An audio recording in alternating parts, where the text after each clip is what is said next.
ఇక వివరాల్లోకి వెళ్తే ఎన్నికలను స్వేచ్ఛాయుత ప్రశాంత వాతావరణంలో నిర్వహించడంలో మైక్రో అబ్జర్వర్ల పాత్ర కీలకమని జిల్లా కలెక్టర్ జిల్లా ఎన్నికల అధికారి ప్రసన్న వెంకటేష్ అన్నారు. శనివారం ఏలూరు సిఆర్ఆర్ కళాశాల ఆడిటోరియంలో సార్వత్రిక ఎన్నికల మైక్రో అబ్జర్వర్లకు తొలి విడత శిక్షణా కార్యక్రమాన్ని నిర్వహించారు. ఈ కార్యక్రమానికి జిల్లా కలెక్టర్ ప్రసన్న వెంకటేష్ హాజరై మైక్రో అబ్జర్వర్లకు ఎన్నికల నిర్వహణ అంశాల పర్యవేక్షణలో వారు గమనించాల్సిన అంశాలను వివరించారు.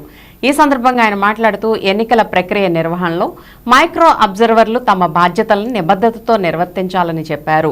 ఎన్నికల నిర్వహణలో మైక్రో అబ్జర్వర్లు ఎన్నికల కమిషన్కు కళ్ళు చెవులు వంటి వారని ఆయన పేర్కొన్నారు.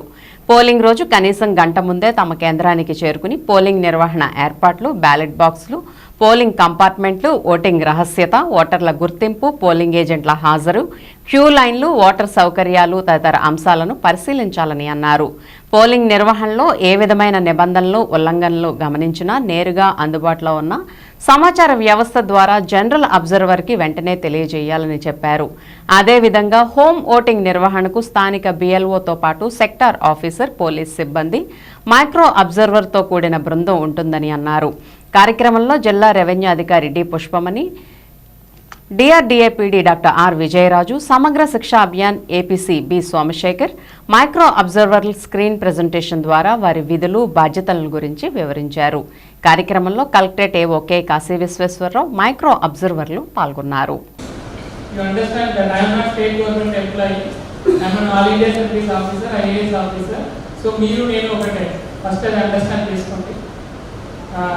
My name is Prasanna Venkatesh, Collector Yellow. I am here for last 2 years, more than 2 years. So, micro observer duty వేసిన వెంటనే చాలా మంది ఏంటి ఎలక్షన్ డ్యూటీ వేసేసారు అని చెప్పి కొంతమంది భయపడి ఉంటారు. మీరు భయపడాల్సిన అవసరం లేదు. మిమ్మల్ని చూసి పోలింగ్ పర్సనల్ మిగతా వాళ్ళు భయపడాలి. Because you are observer, you are not going to do any election work. మీరు వెళ్ళి ఎలక్షన్ కండక్ట్ చేయరు, ఎలక్షన్ కండక్ట్ చేసేది మీరు చూస్తారు. అది డిఫరెన్స్. అర్థమవుతుంది అనుకుంటా. అబ్జర్వర్ని ఎలక్షన్ కమిషన్ ఎలా డిఫైన్ చేస్తుందంటే, లాస్ట్ ఉన్న వాళ్ళు కనిపిస్తుందా? Last right. So observer is election commissions eyes and ears అని చెప్తారు.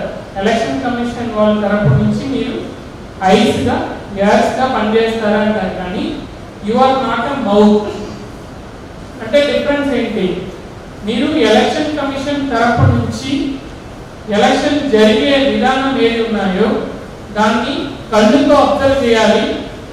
ఎవరైనా కంప్లైంట్ చేస్తే ఏమైనా జరుగుతుంటే చెవులతో వినాలి.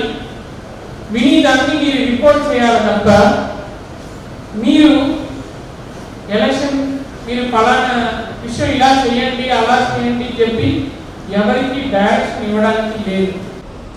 మాకు ట్రైనింగ్ అయితే చెప్పారండి, మీరు తక్కువ చేస్తున్నారు, ఇలా చేయకూడదు, మీరు ఇలా చేయాలని చెప్పకూడదు. మీకు రెండింటి తేడా ఉంది.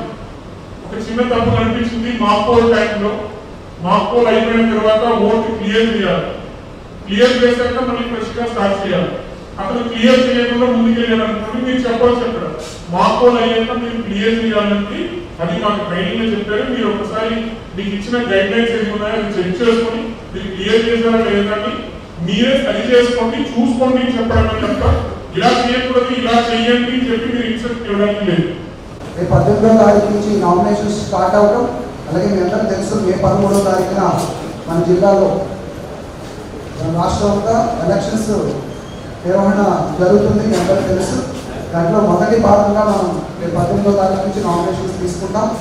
దాంట్లో భాగంగా చేసే మనం వివిధ దశల్లో పనిచేస్తున్న సిబ్బంది అందరికీ కూడా మరి శిక్షణా తరగతులు జిల్లాలో జరుగుతున్నాయి. దాంట్లో భాగంగా మైక్రో అబ్జర్వర్స్గా మరి పబ్లిక్ సెక్రటరీస్, బ్యాంక్స్, అలాగే సెంట్రల్ గవర్నమెంట్ ఇన్స్టిట్యూట్స్లో పనిచేస్తున్న సిబ్బందిని మైక్రో అబ్జర్వర్స్గా మరి నియమించాలనే ఆదేశం మేరకు మన జిల్లా కలెక్టర్ గారు మీ అందరినీ మైక్రో అబ్జర్వర్స్గా అపాయింట్ చేయడం జరిగింది.